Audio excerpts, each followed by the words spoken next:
Kula aturi pinarenggah ingkang sekeca Kakang Prabu. Nun inggih.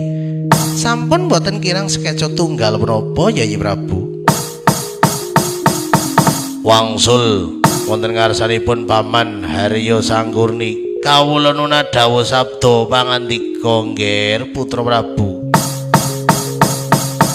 Sasampunipun pepak andher para kadang werda para kadang tarun ingkang sampun seba wonten ing negari Ngastina.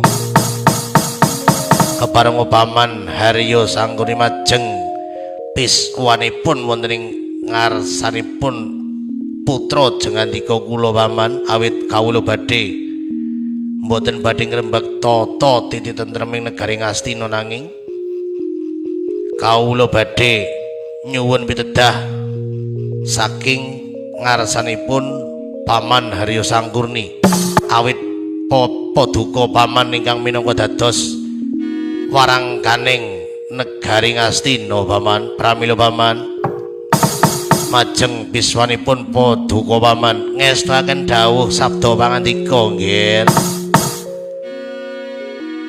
Lir sabating sonto miling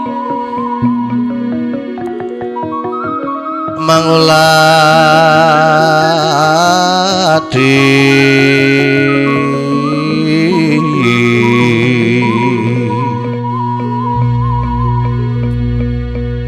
puspito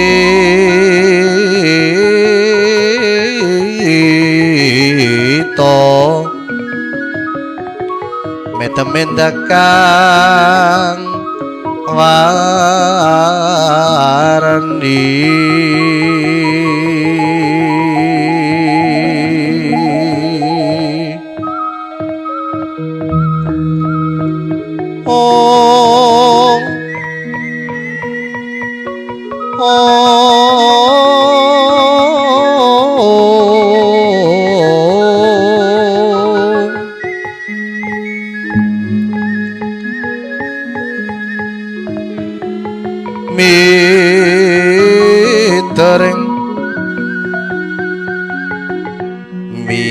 mitering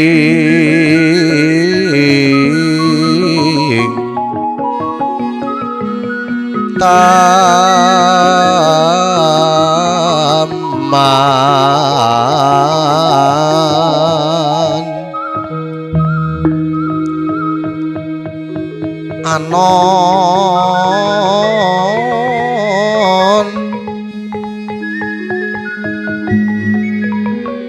anon sekar warsi